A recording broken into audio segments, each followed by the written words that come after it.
जिनका नाम आप जानते होंगे, बहुजन के कैंडिडेट के तो आपने देखा होगा, जाना होगा, वो हमारे 5 वर्ष नुमाइंदगी कर चुके हैं।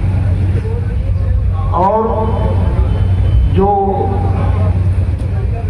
भाजपा के उम्मीदवार हैं, भाजपा के, इनको तो वोट मिलना दूर रहे, भाजपा का एक कार्यकर्ता भी फूटी आंख इनको नहीं देखना चाहता और एक भी व्यक्ति को मतदान नहीं कर रहा है। तो लड़ाई होगी कहां से? युद्ध तो बराबरी से होती है ना। और जब युद्ध बराबरी की न हो तो युद्ध में मजा भी नहीं आता है। हमने तो उनको बुला के अपने बगल में बैठा के कह दिया कि मित्र तुम तीसरे नंबर पर हो, दूसरे नंबर पर जाने की कोशिश करो, और लगता नहीं कि तुम दूसरे नंबर पर पहुंच पाओगे। हमको नहीं लगता, आपको भी नहीं लगता होगा। कोई मतदान उनको नहीं कर रहा है। और सबसे पढ़े लिखे इन प्रत्याशियों में राजीव राय जी है।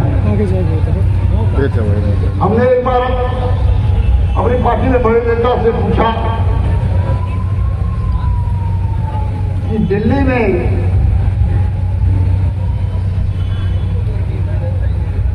आप क्यों नहीं नुमाइंदगी करते हैं,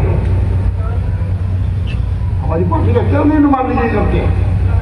तो हमारे नेता ने एक बार, हमारे बड़े नेता ने कहा कि हम लोग अंग्रेजी नहीं जानते, इसलिए प्रोफेसर साहब को हर मीटिंग में भेजना पड़ता है, हर मीटिंग में भेजना पड़ता है। यदि इसी तरह से जो ये प्रत्याशी सामने अपने को लड़ने को कह रहे हैं, यह सुबह दोपहरिया शाम 3 टाइम इनसे पूछना पड़ेगा कि मित्र किस पार्टी में हो, 3 टाइम हिसाब लेना पड़ेगा। सुबह कहीं, दोपहरिया कहीं, शाम कहीं, तिजरिया कहीं। ये कब दल बदल देंगे? यहाँ से लखनऊ जाते जाते अकबरपुर में एक बार गोसाई गए, 3 बार बदलेंगे दल, 3 बार। ये सारे अस्थायी लोग बैठे हैं, 4 पीढ़ी को ढोने वाले लोग बैठे हैं और कांग्रेस के लोगों का समर्थन है। कांग्रेस पार्टी के झंडे के नीचे मुल्क की आजादी की लड़ाई लड़ी गई, जिसकी स्थापना 1885 में दादा भाई नौरोजी ने किया था। उसी झंडे के नीचे मुल्क आजाद हुआ और उसी झंडे के नीचे इस देश पर 70 वर्ष कांग्रेस ने इस देश पर राज किया, शासन चलाया। ये बेचारे मुतफर्रिक आ जाएंगे कम फरवरी। और असत्य कभी नहीं है, सत्य कभी ये बोलते नहीं, असत्य के रास्ते पर जाते नहीं, केवल झूठ बोलते हैं, केवल झूठ बोलते हैं, असत्य बोलते हैं। और एक सीट घोषी नहीं। आजमगढ़ में अभी कहीं और मैं प्रधान में गया था, सारे भाजपा जुटे थे। हमने कहा मित्रों, पूर्वांचल में एक सीट बता दो, एक सीट। भाजपा चुनाव जीतने जा रही है तो 6 महीने पहले जनता ने हमको जिताया है। मैं घोसी की जनता का अपमान कर दूंगा और इस्तीफा आज ही दे दूंगा। एक सीट बताओ, न देवरिया तुम्हारा, न पढ़ौना तुम्हारा, न सलेमपुर तुम्हारा, न बलिया तुम्हारा, न गाजीपुर तुम्हारा, न आजमगढ़ तुम्हारा, न जौनपुर तुम्हारा। आखिर में कहाँ हो? कहीं तो अपना अता पता ठिकाना बता दो, कहीं लड़ रहे हो, ये कहीं लड़ नहीं रहे हैं, कहीं युद्ध नहीं कर रहे हैं। हर बार नंबर प्राप्त कर रहे हैं कि हम तीसरे पर रहेंगे कि दूसरे पर रहेंगे, इसके लिए युद्ध कर रहे हैं। इसलिए भाषण आज मधुबन भी जाना है मीटिंग में। राजीव राय सुप्रीयर कैंडिडेट मेंबर ऑफ पार्लियामेंट वर्तमान में, इससे बढ़िया कोई योग्य उम्मीदवार नहीं है वर्तमान में। तो हमारे सारे लोगों से निवेदन है, यदि BBC London, Tehran, Iran, Iraq, Germany, Japan, Bhutan तक घोसी का नाम बोला है, अमेरिका ने बोलने के लिए बात किया, घोसी पूरी दुनिया में छा गया, तो वह इतिहास इतना जल्दी कलंकित न होने पाए। बहुत बड़ा इतिहास आपका।